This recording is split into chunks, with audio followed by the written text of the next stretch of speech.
So hello, good morning, good afternoon, whenever you watch the video. This is again Mustafa Anwar here and this is your beautiful channel Toppers Adda 93।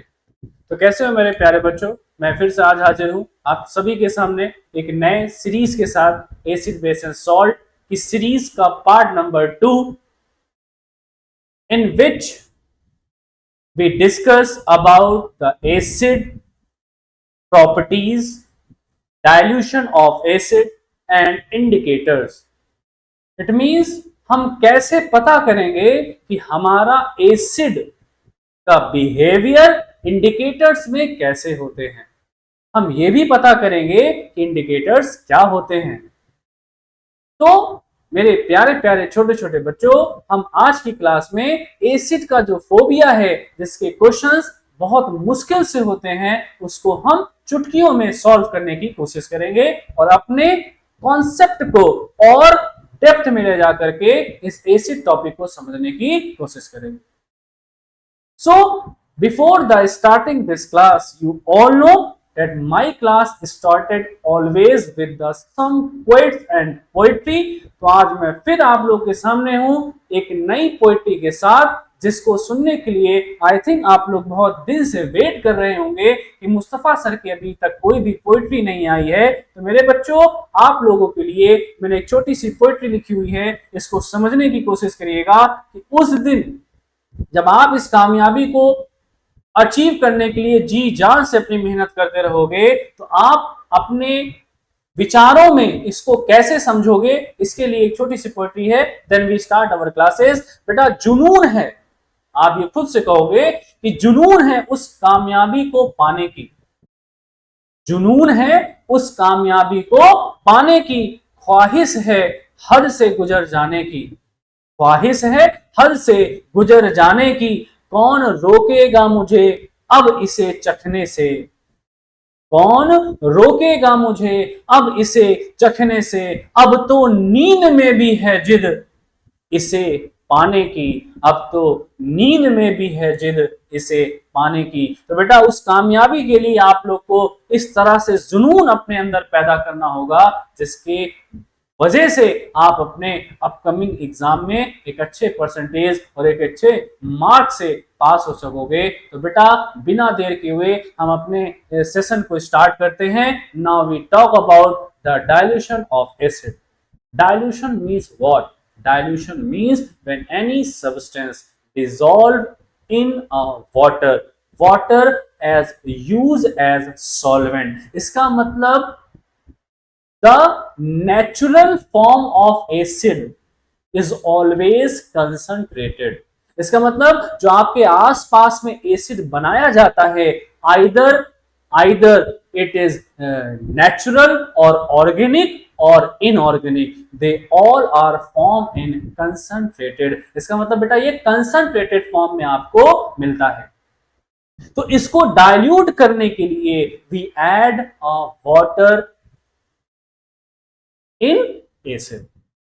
But the question is, acid added into water or water added into acid। इसी के ऊपर हम इसको समझेंगे कि बेटा, acid को पानी में मिलाया जाता है कि वाटर को एसिड में मिलाया जाता है। First of all we talk about dilution of acid। According to NCERT syllabus, how many types of acid present in your NCERT syllabus? I think in previous lecture we have already discussed. If you are not seeing, then go through my YouTube channel Toppers Adda and watch the parts 1 acid, base and salt. Now we start our class. Your first slide according to your class is dilution of acid। What is dilution of acid? बेटा, अभी मैंने बताया dilution of acid means when you add acid into water. And what happen when water react with acid? What happened when water react with acid? It always produce hydrogen ion, and after that hydrogen ion produce hydronium ion।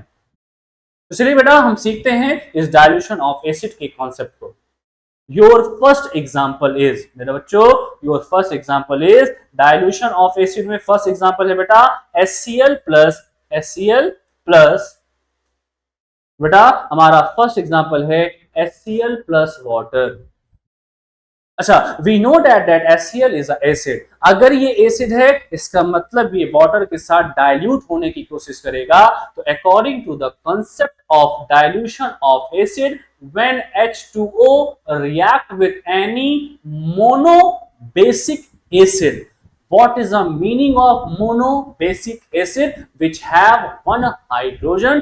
हम लोग ने इसको पिछले class में बेटा discuss किया था। तो आज के क्लास में HCl plus water, what happened when HCl react with water?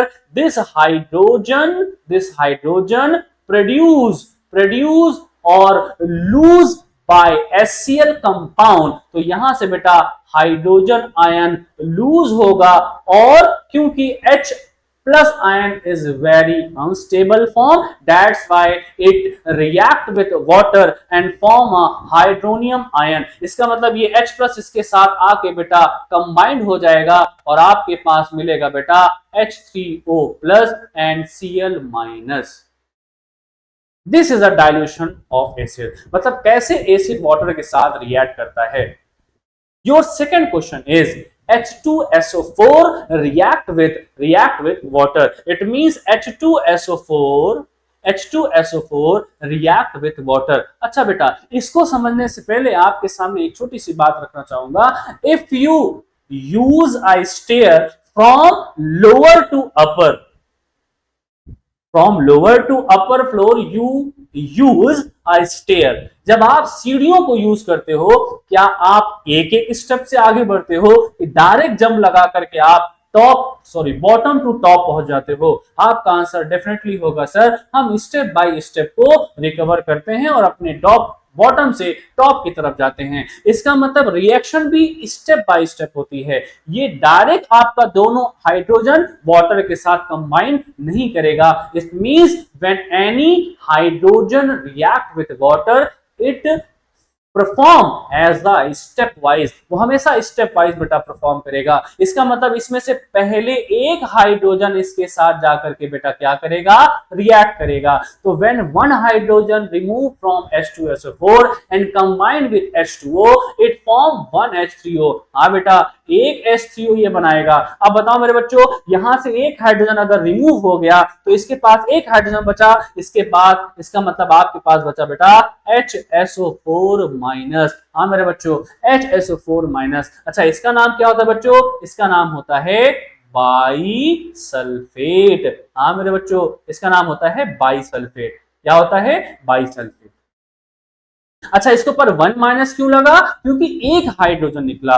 दो हाइड्रोजन निकलता तो हम दो माइनस लगाते, तीन हाइड्रोजन निकलता तो हम तीन माइनस लगाते, चार हाइड्रोजन निकलता तो मेरे बच्चों हम चार माइनस लगाते। अच्छा, अभी भी इस प्रोडक्ट में हमारा एक सब प्रोडक्ट बच गया HSO4। इसका मतलब अभी उसमें एक हाइड्रोजन हाइड्रोनियम आयन नहीं बनाया है। इसका मतलब अगेन बेटा ये सेकंड वाला क्वेश्चन है, ये फर्स्ट वाला क्वेश्चन है। Again this HSO4 minus react with again water molecules. अब इसका मतलब ये वाला जो बेटा हाइड्रोजन होगा ये फिर से वाटर के साथ रिएक्ट करेगा, और वाटर के साथ रिएक्ट करने के बाद ये अगेन फॉर्म करेगा बेटा हाइड्रोनियम आयन। अब मेरे बच्चों बताओ, इसके पास एक हाइड्रोजन था, एक हाइड्रोजन और निकल गया तो कितना माइनस लगेगा? एक माइनस पहले से था, एक हाइड्रोजन निकल जाने से एक माइनस और इंक्रीज हो जाएगा। It means your answer is SO4 2 minus. तो आई होप यहां तक आपने समझा होगा। अच्छा, इसका नाम क्या होता है बेटा? This is sulphate ion. This is sulphate ion. तो this called mechanism of dilution of acid. अच्छा, इसको हम एनसीईआरटी में जब देखते हैं तो एनसीईआरटी ने बेटा इतना नहीं लिखा हुआ है, हम इन दोनों को ऐड करेंगे। क्या करेंगे मेरे बच्चों? ऐड करेंगे। तो आपको पता है LHS और RHS की वैल्यू अगर इक्वल होती है तो आपस में कैंसिल आउट हो जाती है। इसका मतलब यहां से ये कैंसिल आउट हो जाएगा, यहां से ये कैंसिल आउट हो जाएगा। तो your final reaction which written in your NCERT text book H2SO4, बेटा यहां पे H2SO4 लिखा हुआ है प्लस एक H2O यहाँ पे, एक H2O यहाँ पे, तो मेरे बच्चों कितना H2O हो गया? 2H2O हो गया। तो आपने 2H2O लिखा और साथ में कितना हाइड्रोनियम आयन मिला मेरे बच्चों? H3O2 मॉलिक्यूल्स में मिला एंड लास्ट में प्रोडक्ट क्या बचा बेटा? Sulphate SO4 2-। This is your final reaction. This is called mechanism of dilution of acid. I hope यहां तक की चीजें आप लोगों ने समझी होंगी। इसका मतलब जितना H होगा स्टेप बाय स्टेप हमको उसका डाइल्यूशन करना पड़ेगा। अब इसमें देखिए 3 हाइड्रोजन है, इसका मतलब ये रिएक्शन 3 बार होगी। 4 हाइड्रोजन है, इसका मतलब इसकी रिएक्शन 4 बार होगी। चलिए इसको भी देख लेते हैं मेरे बच्चों। आई होप यहां तक समझ में आ गया। आप लोग इसकी स्क्रीनशॉट ले लीजिए, तब हम आगे बढ़ते हैं। चलिए अब हम आगे बढ़ते हैं। तो आई होप यहां तक की चीजें आप लोगों ने इसको समझी होगी मेरे बच्चों।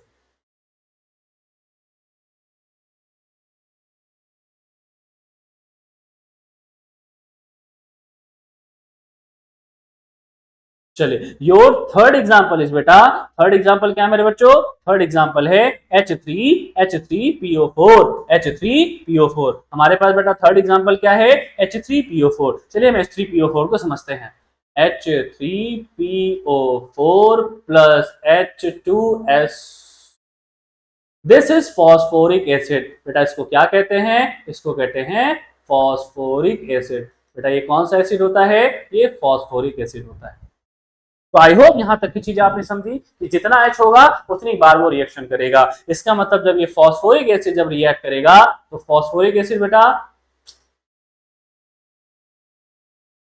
चलिए ये फॉस्फोरिक एसिड जब रिएक्ट करेगा मेरे बच्चों, फॉस्फोरिक एसिड H3PO4, जब ये फॉस्फोरिक एसिड रिएक्ट करेगा it have 3 hydrogen. It means 1 by 1 hydrogen added with water and form hydronium ion. इसका मतलब पहला हाइड्रोजन जाएगा तो एक H3O मिलेगा और एक हाइड्रोजन निकल जाने से यहां पे मेरे बच्चों H2PO4 बचेगा। तो अभी मैंने बताया जितना हाइड्रोजन निकलेगा उतना प्लस लगेगा। इसका मतलब यहां पे एक प्लस लगेगा। अब इसी सॉल्यूशन में H2PO4 कहीं घूम रहा होगा। इसका मतलब ये H2PO4 जो होगा, जो कि माइनस चार्ज के साथ है, ये अगेन रिएक्ट करेगा वाटर के साथ। When it react again with water, it means इसमें से एक हाइड्रोजन और निकल के जाएगा। जब एक हाइड्रोजन और निकल के जाएगा इसका मतलब H3O फिर से बनेगा और जब दो में से एक हाइड्रोजन और निकल जाएगा इसका मतलब यहां पे आपके पास बचेगा बेटा HPO4। क्योंकि एक माइनस पहले से था, एक प्लस और निकल गया, इसका मतलब यहां पे हो जाएगा मेरे बच्चों 2-। अब इस सॉल्यूशन में HPO4 घूम रहा होगा। इसका मतलब अगेन HPO4 रिएक्ट करेगा वाटर के साथ और वाटर के साथ रिएक्ट करके again it produce hydronium ion and last product is PO4। 2 minus बेटा पहले से था, 2 माइनस में से एक माइनस एक प्लस और चला गया तो एक माइनस और बचा। इसका मतलब बेटा यहाँ पे 3 माइनस हो जाएगा। This is called mechanism of phosphoric acid dilution. इसी को mechanism of phosphoric acid dilution हम कहते हैं कि कैसे डाइल्यूशन ऑफ फॉस्फोरिक एसिड होता है बाय स्टेप। इसका मतलब अभी हमने सीखा था कि जब एनसीईआरटी को देखोगे तो इसका फाइनल प्रोडक्ट लिखा हुआ है। इसका मतलब दिस कॉल्ड मैकेनिज्म, इसका मतलब एलएचएस और आरएचएस को हमको एलिमिनेट करना होगा। मेरे बच्चों ये यहां से एलिमिनेट होगा, ये यहां से एलिमिनेट होगा, ये यहां से एलिमिनेट होगा, ये यहां से एलिमिनेट होगा। तो जब हम इसको ऐड करेंगे तो ऐड करने के बाद हमारे पास फाइनल प्रोडक्ट आएगा मेरे बच्चों H3PO4 प्लस 1 2 3 3H2O और मिलेगा मेरे बच्चों H3O प्लस और साथ में मिलेगा मेरे बच्चों PO4 3-। This is your final reaction. अगर ये चीजें समझ में आ गई होंगे बेटा तो कमेंट बॉक्स में इसका मैकेनिज्म और इसका प्रोडक्ट जरूर लिख के दिखाइएगा। तब मैं समझूंगा कि आप लोग को मुस्तफा सर के द्वारा बताया हुआ डाइल्यूशन ऑफ एसिड समझ में आया। तो दिस इज योर होमवर्क। इसको आप लोगों को बेटा करके कमेंट बॉक्स में इसका आंसर जरूर लिख के दिखाना है। तो यहां तक की जो चीजें हम लोगों ने समझी, this is called dilution of acid. इसी को डाइल्यूशन ऑफ एसिड कहते हैं।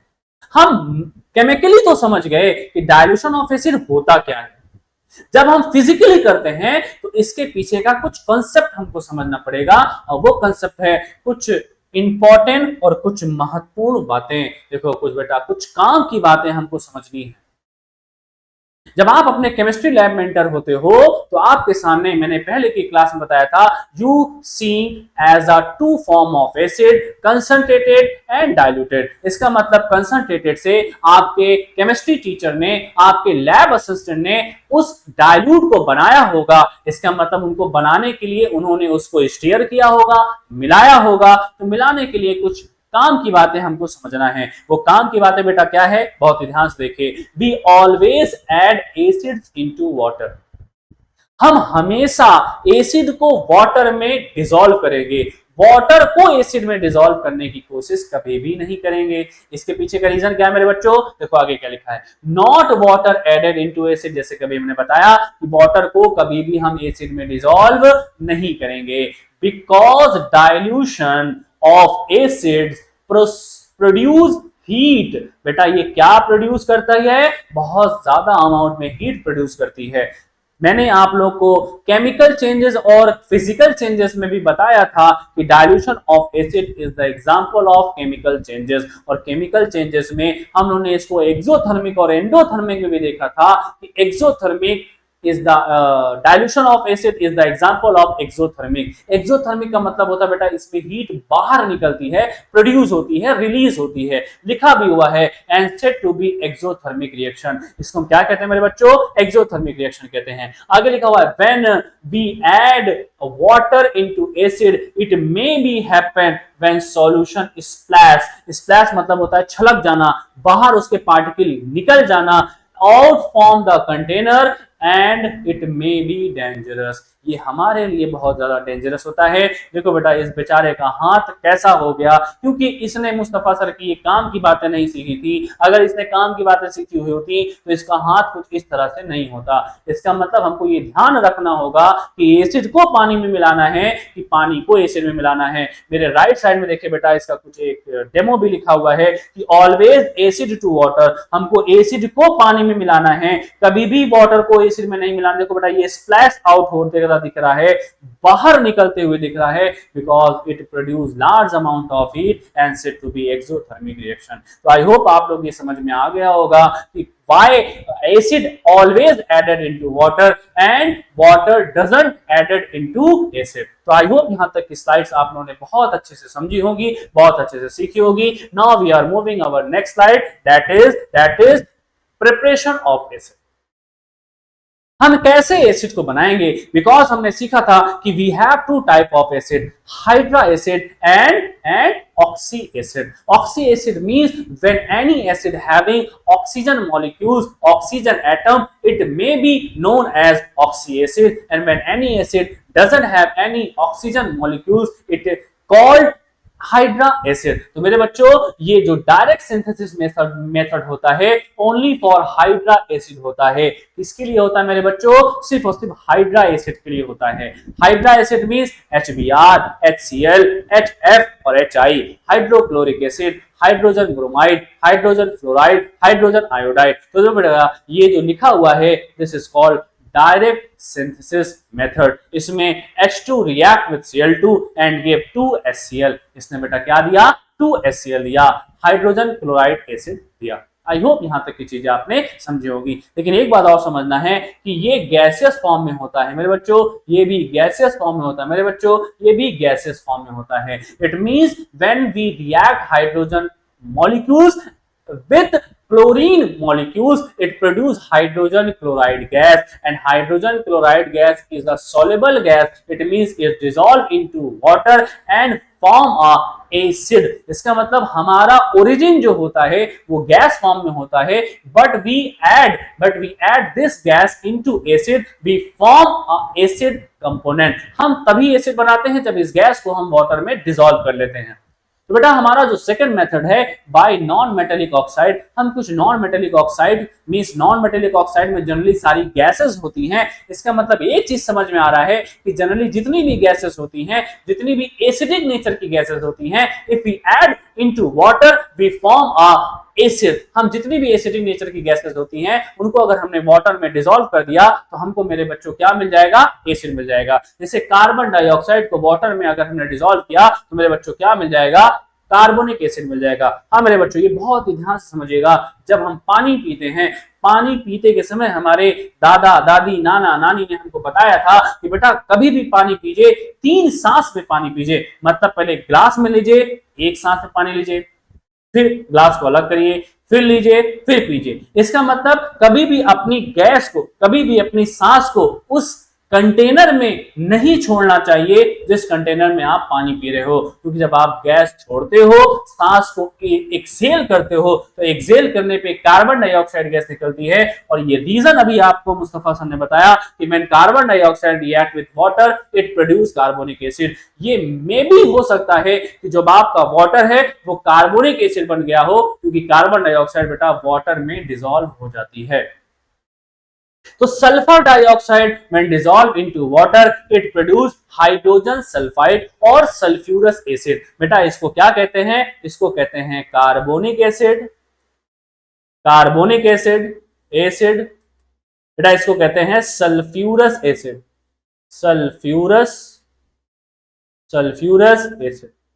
तो मेरे बच्चों, when sulfur dioxide dissolve into water it produce sulfurous acid, and when sulfur trioxide, हाँ मेरे बच्चों, sulfur trioxide, and when sulfur trioxide react with water it produce sulfuric acid। बेटा एक sulfurous acid होता है और एक sulfuric acid।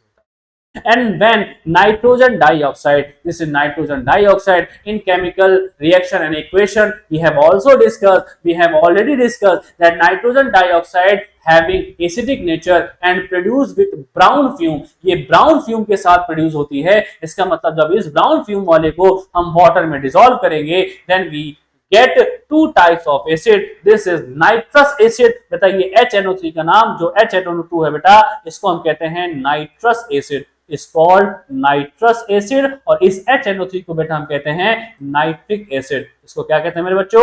नाइट्रिक एसिड कहते हैं। तो this is a preparation method for acid. I hope यहां तक की चीजें आप लोगों ने समझी होंगी। इसकी स्क्रीनशॉट बेटा ले लीजिए, फिर हम अपने क्लास को आगे कंटिन्यू करते हैं। तो हमने अभी की क्लास में डायल्यूशन ऑफ एसिड सीखा, प्रिपरेशन ऑफ एसिड सीखा। अब हम इसकी फिजिकल प्रॉपर्टी को देखेंगे मेरे बच्चों कि फिजिकल प्रॉपर्टी इसकी क्या क्या होती है। बेटा फिजिकल प्रॉपर्टी इसकी क्या क्या होती है। तो आई होप यहां तक की चीजें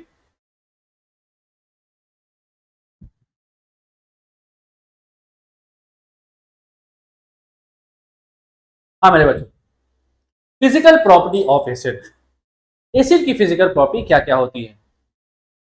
test of all acid is sour, मतलब जितनी भी एसिड होते हैं जनरली वो खट्टे होते हैं। All mineral acid have corrosive nature, जितने भी मिनरल एसिड होते हैं, जितने भी इनऑर्गेनिक एसिड होते हैं, जनरली उनका नेचर कैसा होता है मेरे बच्चों? कोरोसिव नेचर के होते हैं, एक्सेप्ट कौन बेटा? H2CO3 that is carbonic acid।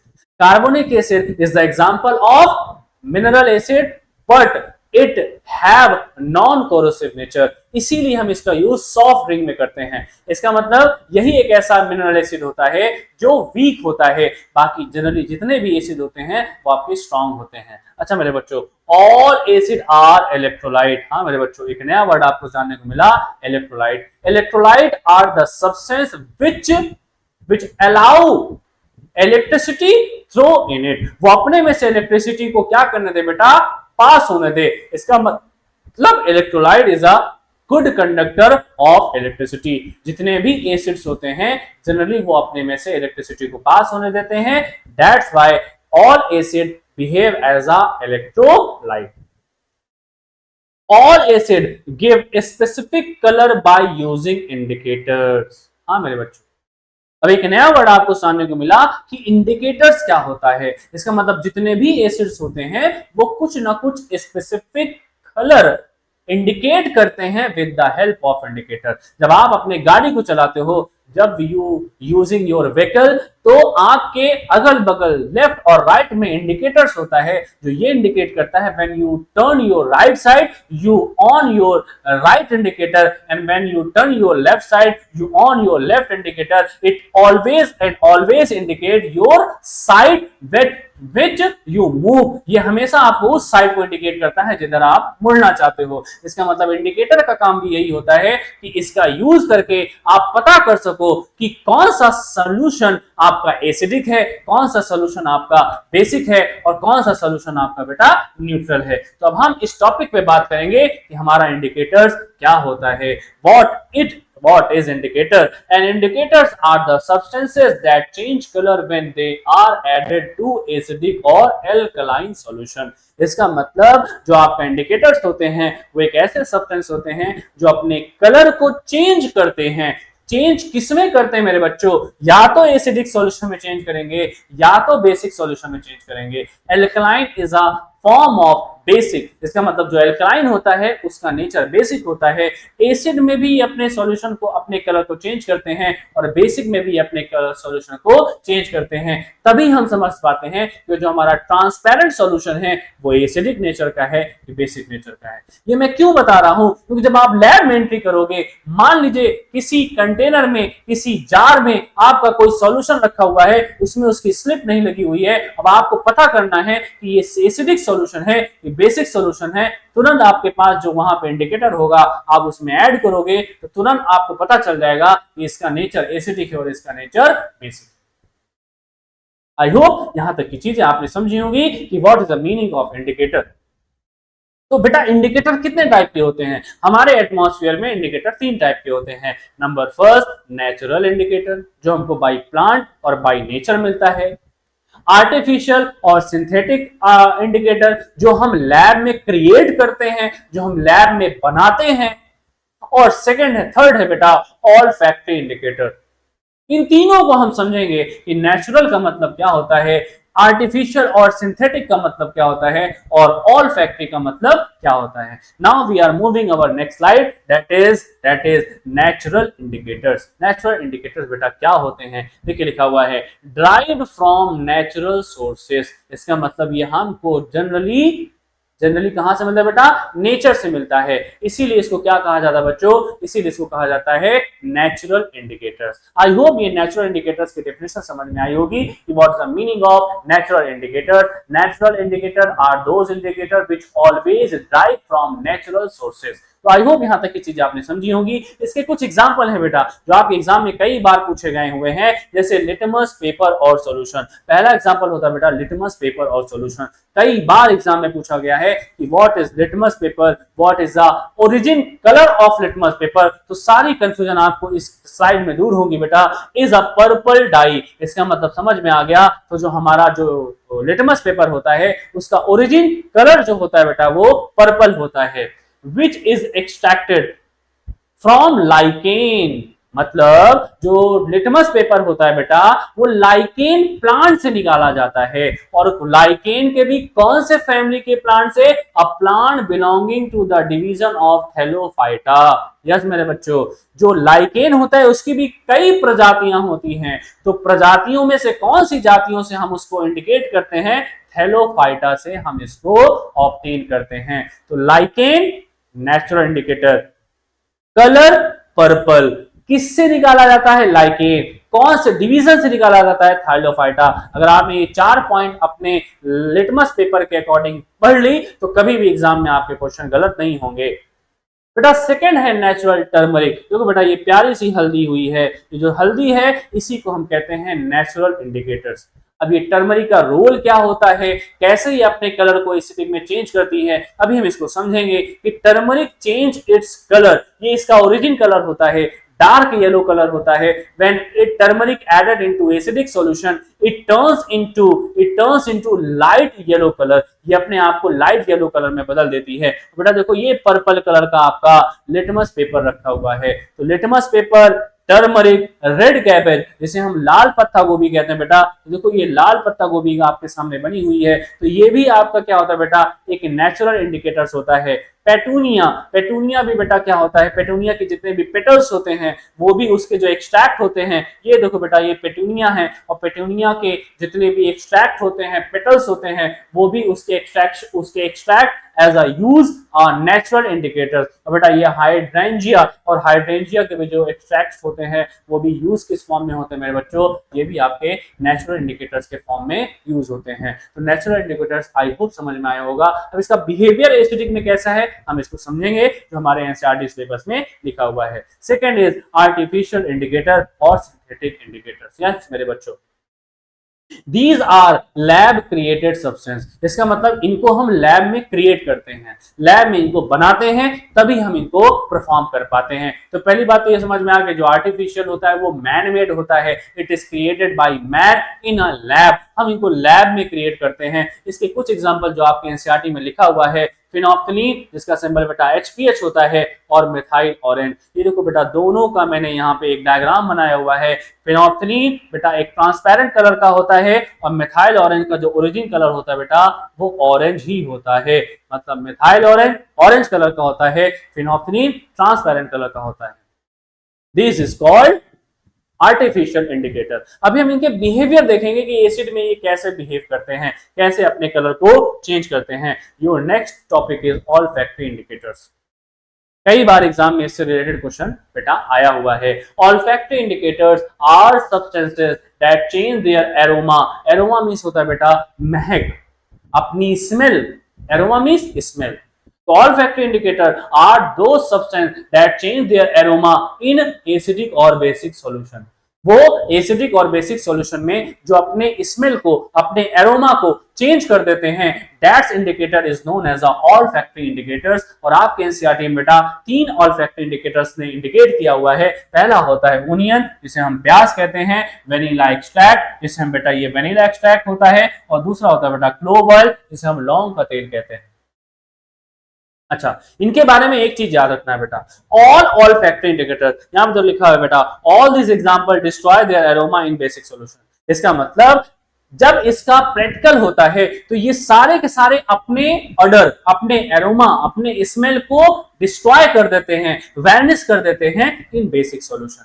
तो हम अगर ऑल्फैक्टरी इंडिकेटर से पता करना चाहते हैं कि कौन सा सॉल्यूशन हमारा एसिडिक है, कौन सा सॉल्यूशन हमारा बेसिक है, तो बस हमको उसमें 1-2 ड्रॉप बेसिक सॉल्यूशन का डालेंगे। अगर वो अपने स्मेल को लूज कर देते हैं, वैनिश कर देते हैं, that is called olfactory indicator. अगर उन्होंने नहीं किया, sorry, olfactory indicator and that solution is known as a basic solution. And if never vanish their aroma in any unknown solution, that solution will be acidic solution। इसका मतलब olfactory indicator कभी भी अपने aroma को acidic solution में destroy नहीं करते हैं। तो आई होप यहां तक की चीजें, यहां तक की क्लासेस को आपने बखूबी और अच्छे से कंसंट्रेट होकर समझा होगा। अब इस लास्ट क्लास की लास्ट स्लाइड्स को हम समझेंगे। जो अभी तक हमने इतनी सारी चीजें पढ़ी उसको एक स्लाइड में हम कैसे समझेंगे मेरे बच्चों। देखो एक स्लाइड में समझने के लिए ये कुछ पॉइंट लिखे हुए हैं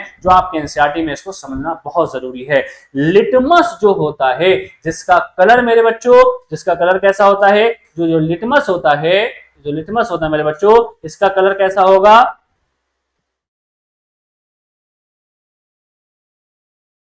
मेरे बच्चों, जो लिटमस होगा, जो लिटमस होगा मेरे बच्चों, लिटमस का नेचुरल कलर पर्पल होता है। When it added into acidic solution it turns into red मेरे बच्चों। यस, ये पर्पल से रेड हो जाएगा तो तुरंत समझ जाइएगा वो जो सॉल्यूशन है वो आपका एसिडिक सॉल्यूशन है। अब बात करते हैं टर्मरिक की। टर्मरिक का जो ओरिजिन कलर होता है वो डार्क येलो होता है, ऑरेंजिस येलो होता है। इसका मतलब अगर उसमें आपने एसिडिक सॉल्यूशन में ऐड किया तो it turns into light yellow मेरे बच्चों। हाँ मेरे बच्चों, ये लाइट येलो में कन्वर्ट हो जाएगा तो तुरंत समझ जाइएगा वो जो सॉल्यूशन है आपका वो एसिडिक सॉल्यूशन है। फिनोल्फथालीन की बात करते हैं जिसके क्वेश्चन हर साल एग्जाम में आते हैं, मे भी हो सकता है 2026 के अपकमिंग एग्जाम में भी इससे रिलेटेड क्वेश्चन आ जाए कि फिनोल्फथालीन का जो कलर होता है वो बेटा कलरलेस होता है इन एसिडिक सॉल्यूशन। इसका मतलब जैसा वो होता है एसिडिक सॉल्यूशन में कोई भी कलर चेंजेस नहीं करता है। मिथाइल ऑरेंज की अगर हम बात करेंगे मेरे बच्चों तो methyl orange change is orange colour in acidic solution as a red, मतलब वो अपने कलर को रेड फॉर्म में कन्वर्ट कर देता है। तो ये रही बेटा आज की class. I hope you all enjoy this session, this class regarding your acid, base and salt topic, and I hope you will note it down on your notebook and continuously revise your first chapter to second chapter till this topic. This is your beautiful channel Topper Adda 93 and this is your host Kamdoz Mustafa Anwar here, and again please like and subscribe this beautiful channel Topper Adda 93. Thank you so much for watching my class and attending very sincerely and honestly. Thank you so much.